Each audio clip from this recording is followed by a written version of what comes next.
Hello all, welcome to my channel. ఈరోజైతే నేను దోశ బ్యాటర్తో గుంత పొంగనాలు అయితే చేయబోతున్నానండి. ఇది మనం మార్నింగ్ బ్రేక్ఫాస్ట్లోకి కానీ ఈవినింగ్ స్నాక్ లాగా కానీ చాలా బాగుంటుంది అనమాట. పిల్లలకైతే బాగా నచ్చుతుంది. అందులోకి కాంబినేషన్ వచ్చి పచ్చిమిరపకాయ చట్నీ అనమాట. ఇది కూడా చాలా కారంగా బాగా టేస్ట్ అయితే వస్తుంది పొంగనాలకి. సో రెసిపీ ఎలా చేసుకోవాలో చూసేద్దామా మరి. ఇప్పుడైతే ఫస్ట్ నేను దోశ పిండిని అయితే తీసుకుంటున్నాను. ఇది ముందు రోజు నైటే గ్రైండ్ చేసి పెట్టుకున్నది. ఇప్పుడు ఇందులోకి మనం సోలా పొడి అండ్ సాల్ట్ అయితే యాడ్ చేసుకోవాలి.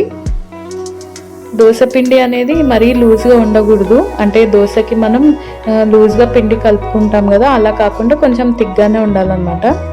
అలా అయితేనే పొంగనాలు బాగుంటాయి టేస్ట్. ఇప్పుడు సాల్ట్ సోలా పొడి కలిసేలాగా అయితే బాగా కలుపుకోవాలి పిండిని. ఇప్పుడు ఇందులోకి మనం సన్నగా తరిగి పెట్టుకున్న ఆనియన్స్ అయితే యాడ్ చేసుకుందాము. ఇందులోకి మనం శనగపప్పు కూడా యాడ్ చేసుకోవచ్చు అనమాట. అంటే ముందు రోజు నైటే వాటర్లో శనగపప్పు వేసేసి నానిన తర్వాత ఇందులోకి వేసి పొంగనాలు అయితే వేసుకోవచ్చు. అది కూడా ఒక రకమైన టేస్ట్ అయితే వస్తుంది. అలాగే పచ్చిమిర్చి కూడా ఇష్టం ఉన్న వాళ్ళు యాడ్ చేసుకోవచ్చు. ఇప్పుడు ఆనియన్స్ అన్నీ కలిసిపోయేలాగా పిండిలో కలిపేసుకోవాలి బాగా. ఇక్కడ పిండి అయితే ప్రిపేర్ అయిపోయింది కదండి. ఇప్పుడు దీన్ని పక్కన పెట్టేసుకొని చట్నీ అయితే చేసుకుందాము. చట్నీ కోసం నేను ఒక ప్యాన్ పెట్టుకున్నాను. దాంట్లోకి 2 స్పూన్స్ ఆఫ్ ఆయిల్ అయితే యాడ్ చేసుకుంటున్నాను. దీనికైతే చట్నీకి పోపు ఏమి వేయం కదా, అందుకే కొంచెం ఫస్ట్లోనే ఆయిల్ అయితే ఎక్కువ వేసుకోండి. ఆయిల్ అయితే హీట్ అయిపోయింది కదా. ఇప్పుడు ఇందులోకి ఆనియన్స్ అయితే యాడ్ చేసుకుంటున్నాను. అలాగే టొమాటోస్ అండ్ మిర్చి కూడా యాడ్ చేసుకోవాలి. ఈ 3 ఒక్కటి ఉంటే చాలా, అంటే చట్నీ అయితే ఈజీగా అయిపోతుంది. ఇప్పుడు బాగా కలిపేసుకుందాం స్పూన్తో. కలిపేశాక దీనిపైన మూత అయితే పెట్టుకుందాము. త్వరగా అవ్వాలంటే మూత పెట్టుకోవాలండి. అంటే ఓపెన్గా పెట్టామనుకోండి కొంచెం లేట్ అవుతుంది కదా, మూత పెట్టుకుంటే త్వరగా అయిపోతుంది. సో ఇక్కడైతే అన్నీ వేగిపోయాయి కదా. ఇప్పుడు ఇదైతే మనం మిక్సీ పట్టుకుందాము.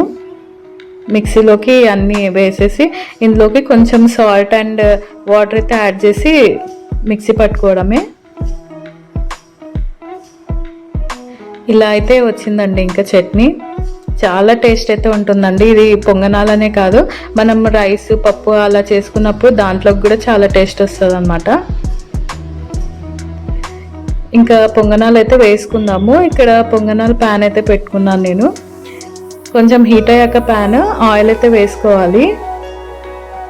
కొంచెం ఆయిల్ అయితే ఎక్కువ పడుతుందండి పొంగనాల్లోకి.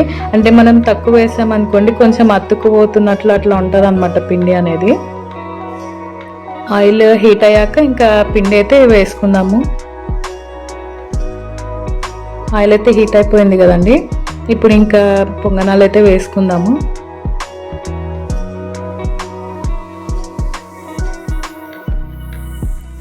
పొంగనాలు అయితే చాలా బాగుంటాయండి అసలు. అంటే తింటుంటేనే ఇంకా తినాలనిపిస్తుంది అనమాట. వేడిలోనే తింటే ఇంకా టేస్ట్ వస్తాయి ఇవి. పొంగనాలు ఇష్టపడని వాళ్ళంటే ఎవరు ఉండరు కదా. మెయిన్గా పొంగనాలు తినేటప్పుడు దాని కాంబినేషన్ చట్నీ అయితే పచ్చిమిర్చి చట్నీ అండి. వేరే చట్నీస్ ఉంటాయి కానీ పల్లీ చట్నీ, పప్పుల చట్నీలా, కానీ ఇదైతే వేరే లెవెల్ టేస్ట్ అనమాట. మీరు కూడా అయితే ఒకసారి ట్రై చేయండి, బాగా నచ్చుతుంది. సో అన్నీ వేసాం కదా. ఇప్పుడు దీనిపైన మూత అయితే పెట్టుకుందాము. ఒక 5-10 మినిట్స్ అలానే పెట్టాలి. ఇంకా ఇవైతే ఒక వైపు కాలిపోయాయండి. ఇంకా తిరిగేసుకొని ఇంకో వైపు అయితే కాల్చుకుందాము. సో చూసారా, చూస్తుంటే పైన అంతా క్రిస్పీగా బాగా వచ్చింది కదా, కలర్ కూడా బాగా వచ్చింది. ఇంకో వైపు కూడా ఇంకా కాలిపోయాయండి. ఇంకా ఒక సర్వింగ్ ప్లేట్లోకి అయితే తీసుకుంటున్నాను. సో ఇవి వేడివేడిగా తింటే అయితే ఎమ్మీగా ఉంటాయి. ఇదేనండి వాటి వీడియో అయితే. ఈ వీడియో కనుక మీకు నచ్చినట్లయితే please like, share and subscribe to my channel.